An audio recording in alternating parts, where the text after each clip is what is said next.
Good day, everyone. Welcome to HIMT channel. My name is B Anil Kumar. I'm sailing as a chief engineer on gas tankers and working as a faculty with HIMT. Today, I shall be discussing various DG exit examination questions for the AIGF course along with the relevant explanation.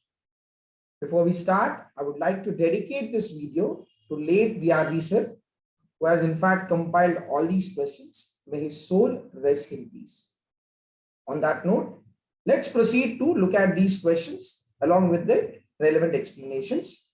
Today, we have compiled about 30 questions. So let's proceed to look at each question in detail. Personnel should not enter or work in a tank or enclosed space until which condition?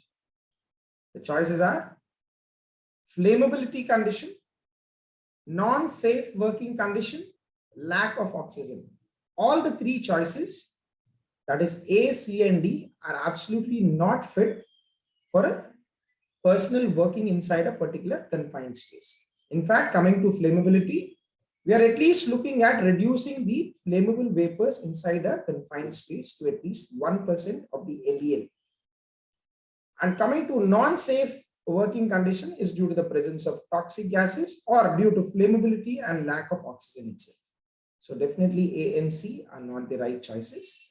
And lack of oxygen itself is a hazard for personnel working inside a space. So even choice D is eliminated. We are left with safe working condition, which is the appropriate choice. So choice B is the correct one. Question number 2. Common causes like improper hose connection, excessive movement of the loading arm, or transfer system supply vessel drifts or sails away with the hose still connected, etc., can lead to which events during LNG bunkering? The choices are leaks from the LNG pumps, pipes, hoses, or tanks. This is not the correct choice because if at all the bunker vessel, due to whatever might be the reason, ends up drifting away from the receiving vessel, it would definitely lead to the rupture of the hose, causing leakage from the hose itself. But causing leakage from the pump and the tanks is something which is not prone to occur. So choice A is eliminated. Looking at choice C, overfilling and overpressurizing of the vessel's fuel tank.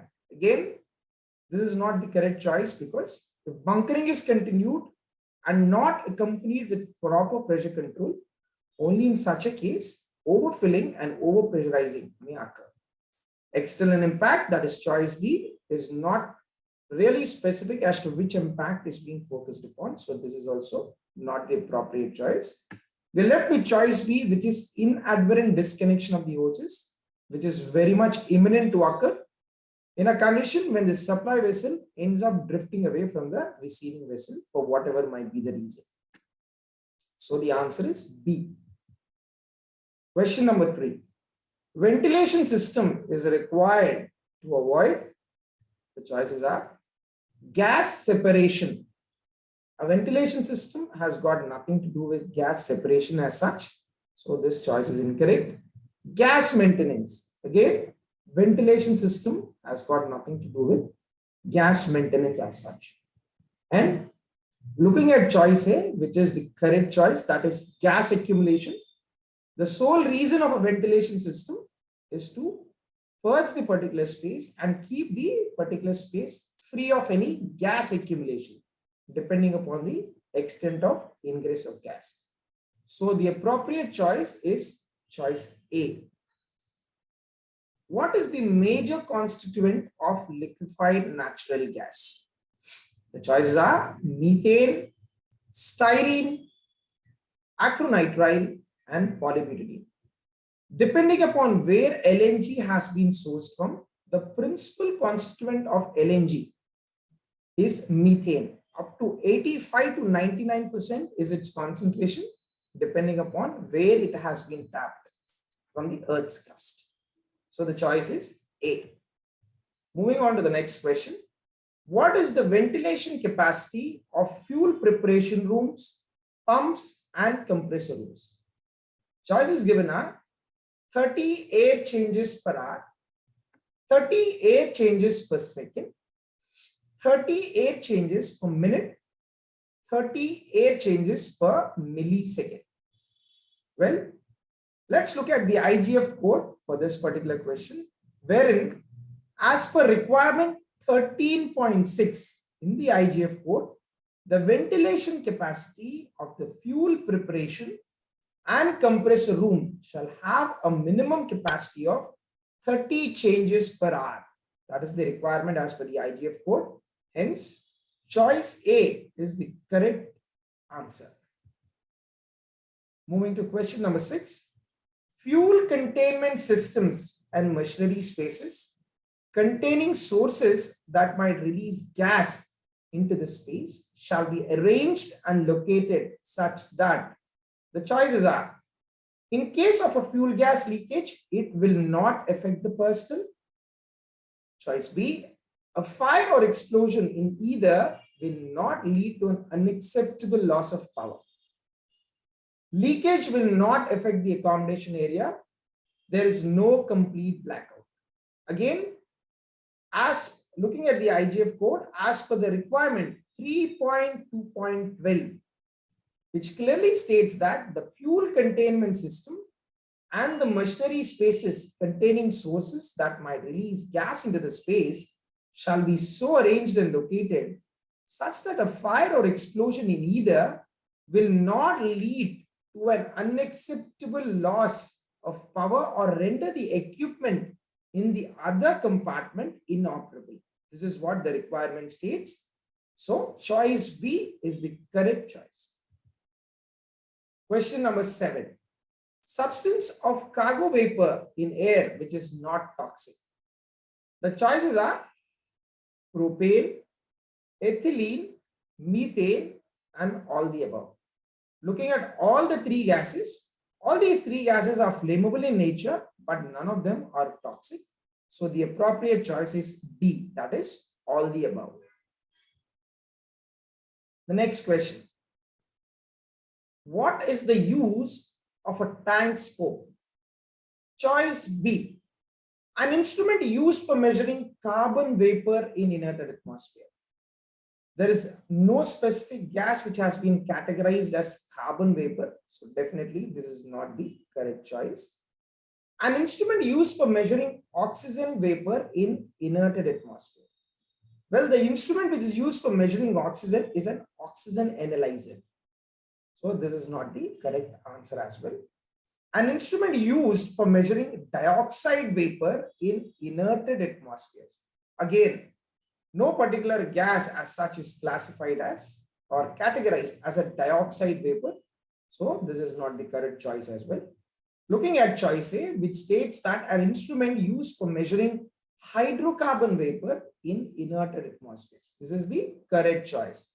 In fact, tankscope is used for measuring hydrocarbons in percentage volume in inerted atmospheres, whereas explosimeter is again used for measuring hydrocarbons, but it's much more sensitive. That is, it measures it in the percentage LEL range in an atmosphere which has a minimum amount of oxygen, that is at least 11%.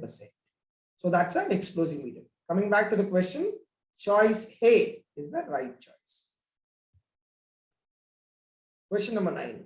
A risk assessment will be conducted to ensure that risks arising from the use of dash affecting personnel on board, the environment, the structural strength or integrity of the ship are addressed. The choices are gas fuel, low flashpoint fuel, both A and B, none of the above. By definition, the IGF code stands for International Code of Safety for Ships using gases or liquefied gases. In that perspective, choice C is the correct one, which is gas fuel as well as low flashpoint fuels. Question 10. If portable tanks are used for fuel storage, the design of the fuel containment system shall be. The choices are equivalent to permanent installed tanks, need not be equivalent to permanent installed tanks, up to owner's discretion, depends on the age of the vessel. At this point of time, again, let's look at the IGF code. In requirement 6.2.4 of the IGF code, if portable tanks are used for fuel storage, the design of such fuel containment systems shall be equivalent to permanently installed tanks. This is what the requirement clearly states. Hence, choice B is the correct answer. Question 11. What is the minimum clear opening of hatches or manholes through the length and breadth of the space?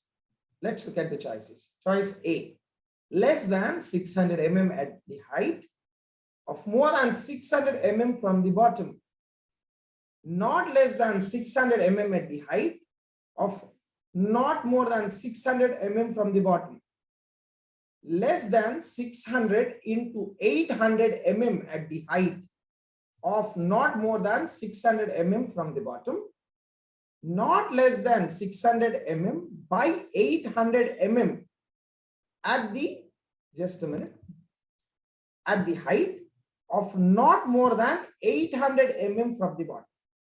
At this point of time, this is in fact a question which is based on the constructional safety as per SOLAS, in which as per MSc circular 134/76, requirement 5.2, which clearly states that the minimum clear opening of hatches or manholes shall be not less than 600 into 800 mm at the height, of not more than 600 mm from the bottom shelf. This is what the requirement states, which makes choice D the correct answer. I repeat, the requirement states it should not be less than, the size of the manhole should not be less than 600 into 800 at the height, at a height of minimum 600 mm from the bottom shell plating. So choice D is the correct answer. Engine provide pilot fuel quantity below 1%. The choices given are XDF, YDF, GDF, and XDF.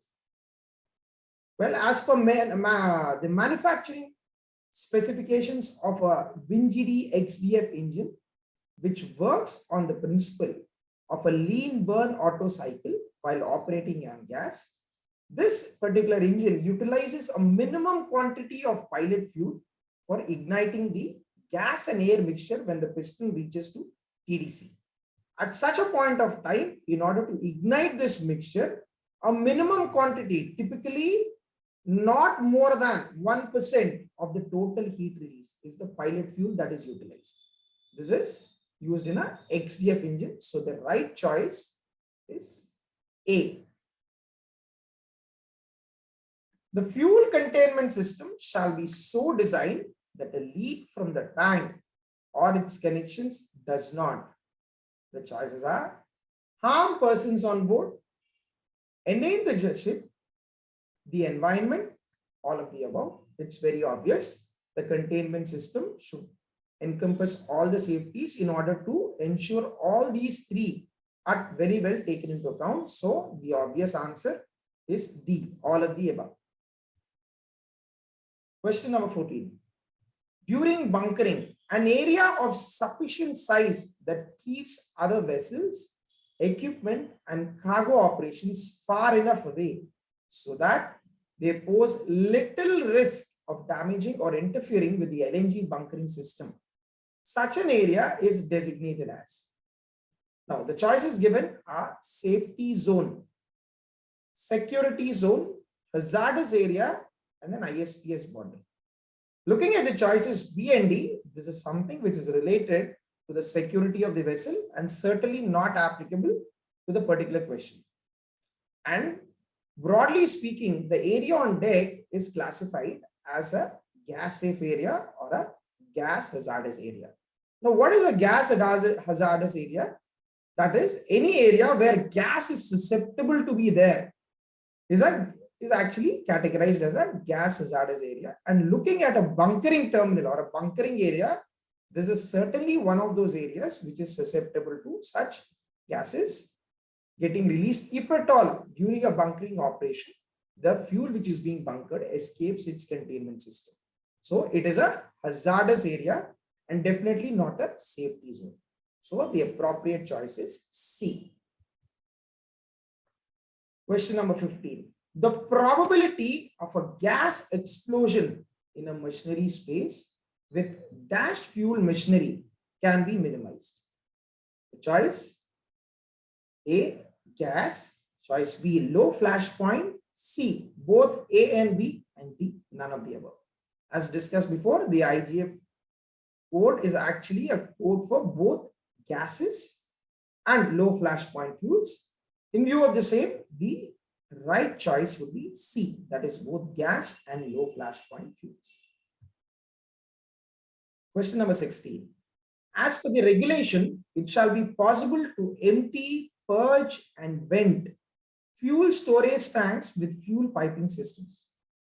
Prior to venting with dry air to avoid an explosion hazard atmosphere in tanks and fuel pipes, what should be performed? The choices.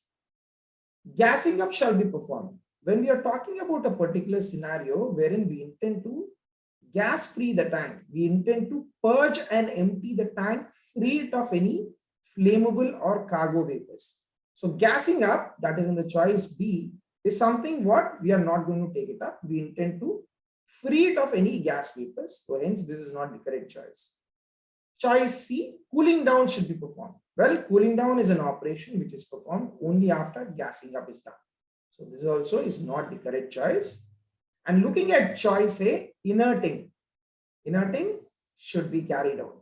This is the correct choice. Why? Because when we are having a tank with flammable vapors, in case we allow dry air to be put directly inside, it's obvious that it will develop a flammable mixture over there. In order to avoid such a scenario, as a buffer medium in between, inert gas is introduced. Hence, the right answer would be inerting. Shall be performed, which is choice A. Question 17. In overflow control, what will an additional sensor operating independently of the high liquid level alarm do? The choices are automatically actuate a switch on valve. Well, there is nothing categorized as a switch on valve. So definitely this is not a correct answer. Looking at choice C and D, which state that manually actuate a shut-off valve and manually actuate a switch on valve. This independent high-level alarm is provided on board these vessels which are stowing these gaseous fluids as a redundancy to the main gauging system. That is, in case the main gauging system fails, as a redundancy to it, an independent float is provided. Hence, if the level exceeds a particular limit, it will end up triggering this high-level alarm, which in turn will automatically trigger an emergency shutdown system, thereby preventing overfilling of the tank. So the correct choice would be automatically actuate a ESD, including loading valve, including the closing of the loading valve. The correct choice would be D. Question number 18. A set of two valves in series in a pipe and a third valve enabling the pressure release from the pipe between those two valves. The arrangement is known as. Let's look at the choices. Choice A, double blow and bleed valve. There is nothing like a double blow valve as such. So choice A is not correct. Double blast and a bleed valve. Again, there is no valve which is actually categorized as a double blast valve. Definitely. Choice B is incorrect as well. Let's look at choice D, which is double block and blow valve. Again, double block may be a particular arrangement wherein two valves are actually mounted in series in a pipeline. And blow valve again. Blow valve is not something what we are looking at. We are looking at a bleed valve. That is because in order to ensure a positive segregation, two valves fitted in the line have to be provided. And to ensure any gas which has got a gas or liquid entered between these two valves does not actually create an increase in pressure, which may actually result in rupturing any kind of a weak link in between these two valves. Hence, to release such excessive pressure, a bleed valve is required. So the correct choice would be double block and bleed valve. That is choice C. Question number 19. The bunkering system shall be so arranged that 1. No leakage takes place. Choice B. No gas is discharged to the atmosphere during filling of the storage tanks. Definitely applicable. C. The bunkering system withstands fluctuation in loading pressure. Again, very much applicable. The bunkering system withstands fluctuation in ambient temperature. Well, in the perspective of this gaseous fuel being bunkered, we are talking about fuels being bunkered at temperatures around minus 160 degrees. In case of LNG, minus 42 degrees in the case of propane. So fluctuation in ambient temperature to this regard will not make a considerable amount of influence on the bunkering system. So choice D is definitely incorrect. Now looking at A, B and C, all three are very well applicable. But if you see choice B, this is something which is only limited to leakage from the storage tanks. No gas is discharged to atmosphere during filling of the storage tank. Something that is limited only to filling of the storage tank. Choice C, the bunkering system withstands the fluctuation in loading pressure. Again, this is also something limited only to fluctuations in the loading pressure. Whereas choice A states that no leakage takes place when filling of the storage tanks may be the picture, or if there are fluctuations in the loading pressure and the filling of these storage tanks is taking place, no leakage should occur. The choice A is a generic outlook. Basically, it encompasses all these points. That is what my perspective at looking at this particular choice is. So I feel in this particular regard, choice A is most appropriate. The answer would be choice A. Again, gentlemen, this kind of questions are pretty confusing because most of the choices are very much applicable. It's ideal to select the most appropriate choice. What I feel is choice A is appropriate. If at all you disagree, please put it up in the comment section. We shall discuss further. Moving to the next question. The duct should also be pressure tested to show that it can withstand the expected dash at the gas pipe rub. Well, gas pipe rub, I'm assuming that there is some friction, talking about some friction between the pipe and its layout over there. So with that in mind, let's look at the various choices. A, least pressure. B, lower pressure. D, minimum pressure. And choice C is maximum pressure.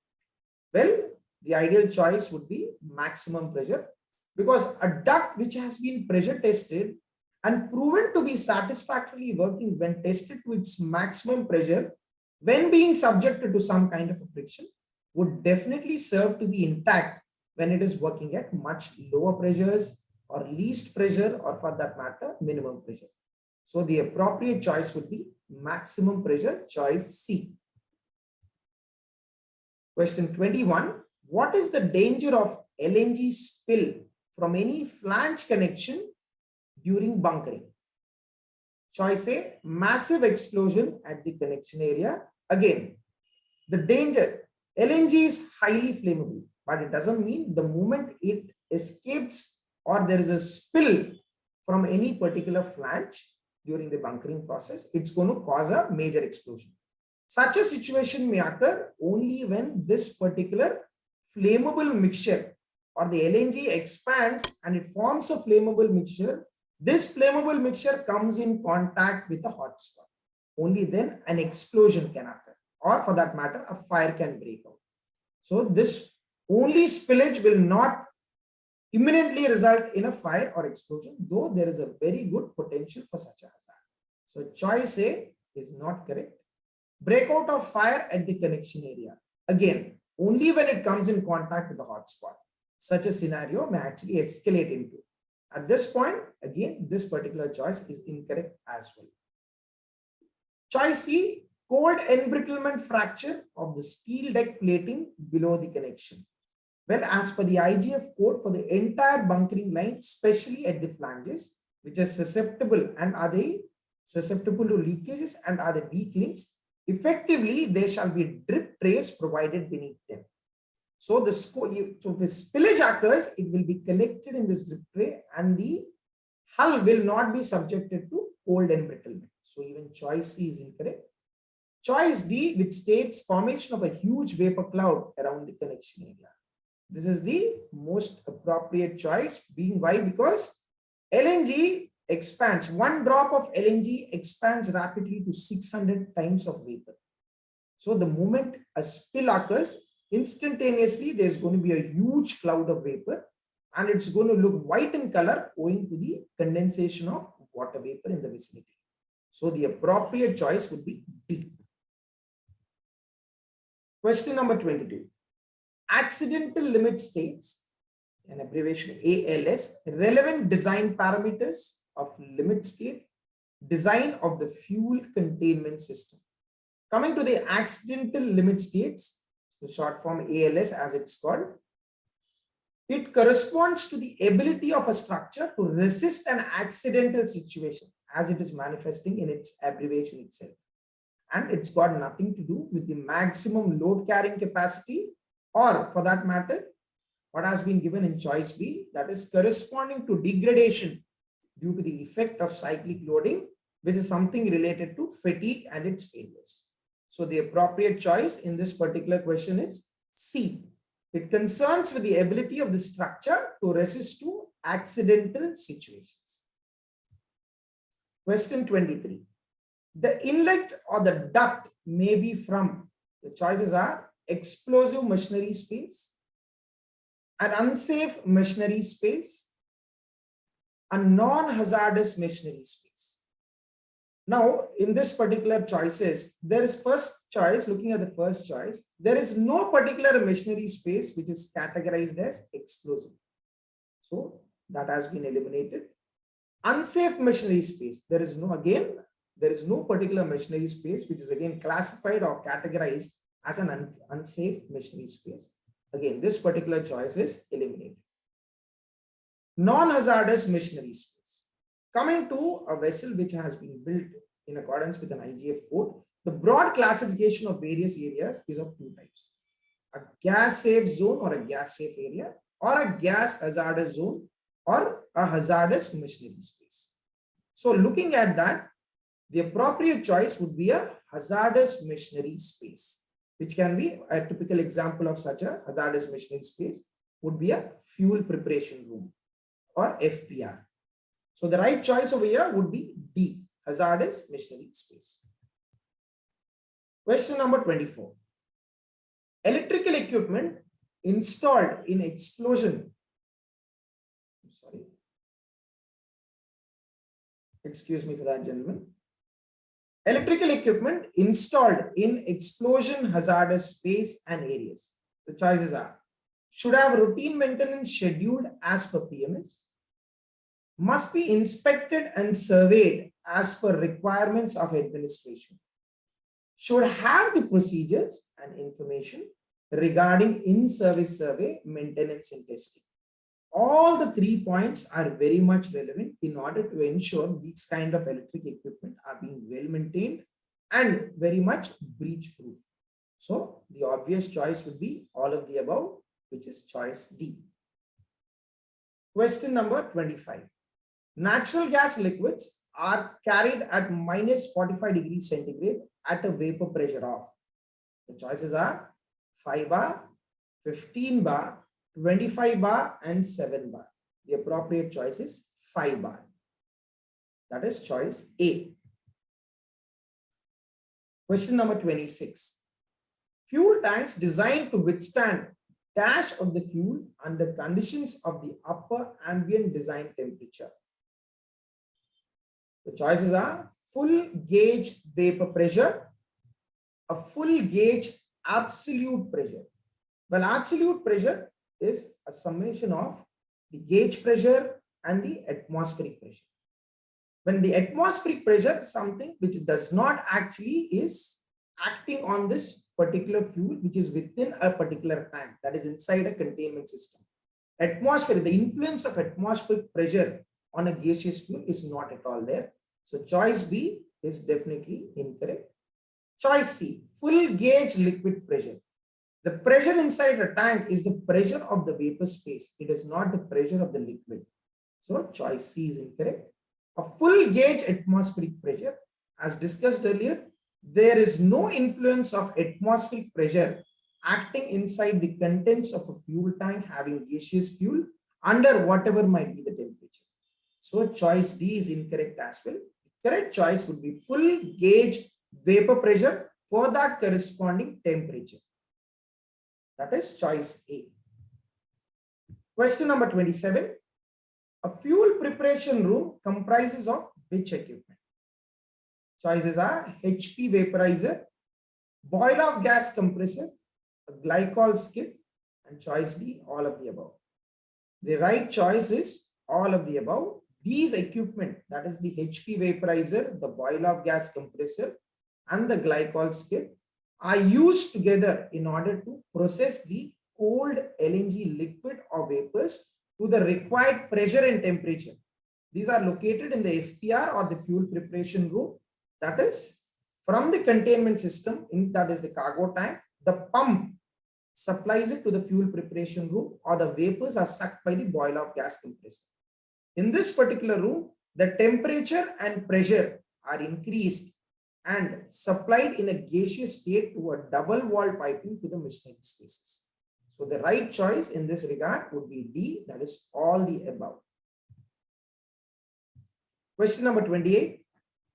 Critical pressure of ethanol is 61.5 bar absolute, 30 bar absolute, 60 bar, and none of the above. The right choice is 61.5 bar absolute. Question 29. What makes up the standard shipboard parameters for custody transfer measurement? The choices are temperature, level, pressure, and density. Temperature, level, and pressure. Temperature and level. None of these choices. Well, coming to a custody transfer measurement, this is in the context of bunkering. When we are talking about bunkering of these gaseous fuel, it is just not the temperature and the level inside the tank which is used to ascertain the quantity which has been received by the vessel, by the receiving vessel. The parameters which are used to accurately calculate the quantity which has been received by the vessel would be temperature, level, the pressure inside the tank post bunkering, and the density at that corresponding temperature. Using all these parameters, an accurate custody transfer can be ascertained. So the appropriate choice is choice A. The final question. LNG is bought and sold out. Its calorific contents and expressed in. Choice A, barrels. Choice B, metric million British thermal unit. Cubic meter cube, choice C, and long tons is choice D. Coming to choice A and C, these are a measure of volume for that is as applicable to normal liquids, barrels, and in terms of meter cube, but they do not actually take into consideration the calorific value. So this is definitely these are not the correct answers. And long tons is a unit of weight and mass in the United Kingdom. Hence, it's also not the correct answer. Looking at the metric million British thermal unit, choice B is the right answer, which takes into consideration the calorific contents of that particular fuel, basis which its cost is actually fixed. So the correct choice is B. With this, we have completed discussing all the 30 questions. Please put up in case you've got any comments to be made in the comment section. And at this point of time, before I conclude the video, I would like to request, especially the personnel who are giving the AIGF examination, exit examination, kindly put up at least one question in the comment section post complete of exam, so that we can keep on actually increasing this question bank, which would be very much useful to the next batches. On that note, thank you everyone. Wish you all the very best.